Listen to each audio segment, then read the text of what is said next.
नमस्कार, ओवीज रेसिपीमध्ये तुमचं स्वागत आहे.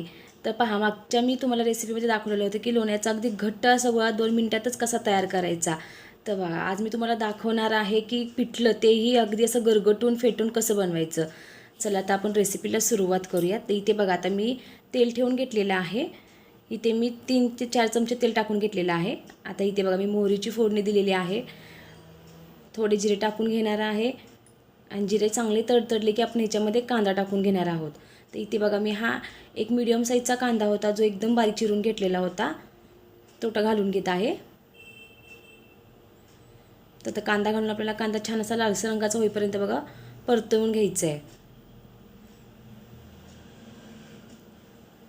तर बघा, पिठलं करण्याच्या बऱ्याचशाच पद्धती आहेत. कोण फेटून गरगटून करतं किंवा कोण असं डायरेक्टली पाण्यामध्ये पीठ मिक्स करूनही करतं. तर मी तुम्हाला आज माझी पद्धत दाखवणार आहे. तर इथे बघा, आता कांदा आपला छान असा भाजून तयार आहे, लालसर रंगाचा झालेला आहे. आता ह्याच्यामध्ये मी घालून घेणार आहे कढीपत्ता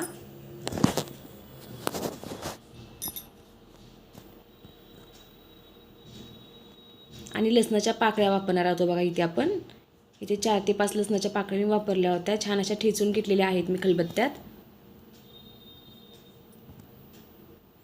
हिरवी मिरची, तर इथे मी 3 ते 4 हिरव्या मिरच्या एकदम बारीक चिरून घेतलेल्या होत्या. बघा, तुम्ही पेस्टाचाही वापर करू शकता, मिरची पेस्ट वापरली तरी चालते. मी इथे चिरून घेतलेली आहे मिरची. आता मिरची आपल्याला छान याच्यामध्ये भाजून घ्यायची आहे.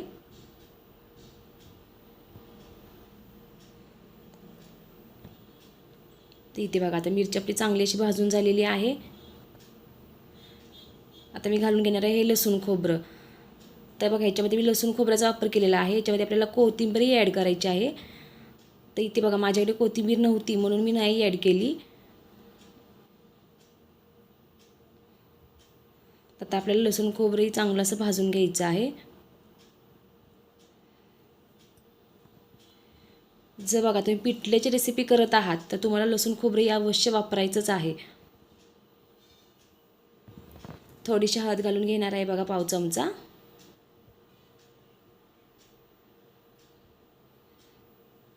हळदही आपल्याला बघा मिक्स करून घ्यायची ह्याच्यामध्ये.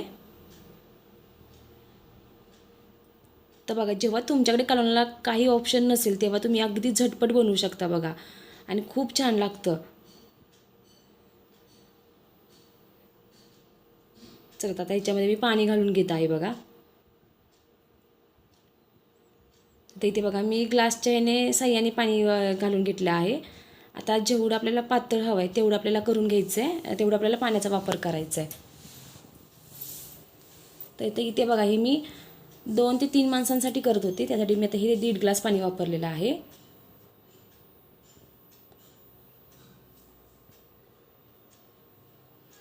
आता आपण मीठ टाकून घेणार आहोत.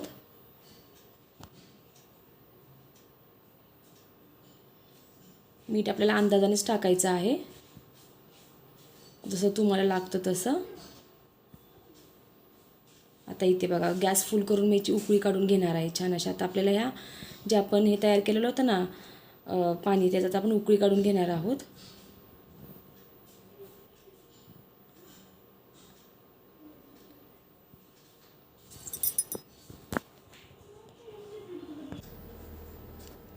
ते बघा, आपण पूर्ण गॅस फुल करून उकळी छान अशी काढून घेतलेली आहे. आता जेव्हा बघा आपल्याला उकळीतच हे पीठ असं एका हाताने आपल्याला सोडायचं आहे, असं सोडत बघा आपल्याला उलटण्याच्या साह्याने किंवा पळीच्या साह्याने असं हलवत राहायचं आहे, सतत हलवत राहायचं. जसं आपण हे पीठ सोडू तसं ते पटपट पटपट आपल्याला हलवत राहायचं आहे, म्हणजे पीठ असं छान फेटलं जातं. जरी समजा त्याच्यामध्ये जरी समजा एखादा पिठाचा गोळा तयार झाला किंवा असं आपलं एखादी गाठ तयार झाली पिठाची, की ते आपण पटकन फोडून घ्यायची आहे. तर तुम्ही ते बघू शकता, मी एका हाताने पीठ हळूहळू सोडून घेत आहे, आणखीन उलटण्याच्या साह्याने भरभर हलवून पण घेत आहे बघा.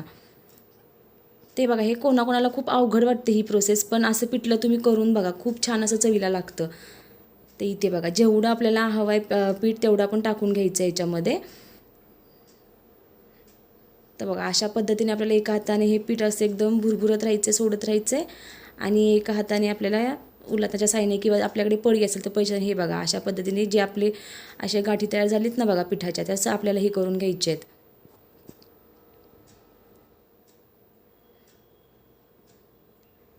तर बघा, आता मला एवढं पुरेसं आहे. आता मी जेवढं मी पाणी ठेवलं होतं त्याच्या अंदाजाने मी पीठ टाकून घेतलेलं आहे. शकता. तर हे बघा, हे तुम्हाला आता पातळ दिसत असेल, पण जेव्हा हे तुम्ही 2 ते 3 मिनिटं असं छान शिजवून घेता बघा, तेव्हा बघायला घट्ट छान असा घट्टसरपणा येतो.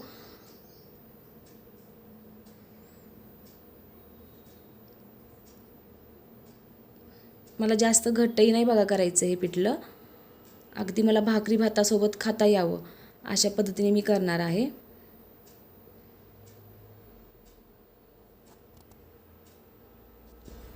तर आता हे आपल्याला बघा गॅसवरती एकदम मंद आचेवरती शिजवून घ्यायचं आहे.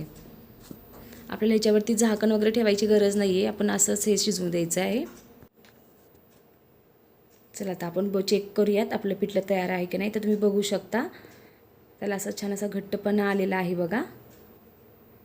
ते बघा, मी तुम्हाला पळीच्या साईने जरी समजा अशी एखादी कुठे राहिली असेल तर आपण पळीच्या साईने हे बघू बघा असं हे करू ती गाठ फोडू शकतो. हे बघा, पण तुम्ही अशाच पद्धतीचं पिठलं नक्की एकदा ट्राय करून बघा, चवीलाही खूप छान लागतं. तुम्ही ह्याच्या जागी बघा लाल तिखटाचं देखील करू शकता.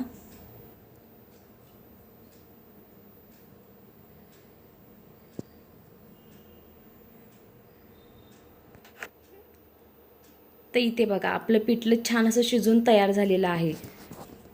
ते तुम्ही बघू शकता, त्याला असा छान असा थिकनेसपणा देखील आलेला आहे. तर हे पिठलं तुम्ही भातासोबत भाकरीसोबतही खाऊ शकता. तुम्हाला हवं असेल तर तुम्ही चपातीसोबतही खाऊ शकता. पण जेव्हा बघा तुम्ही भाकरी पिठलं कांदा जेव्हा खाता ना त्याची वेगळीच टेस्ट येते बघा. चला तर बघा माझं पिठल्याची रेसिपी तुम्हाला कशी वाटली मला नक्की कमेंट करून सांगा. माझ्या चॅनलला लाईक करा, शेअर करा.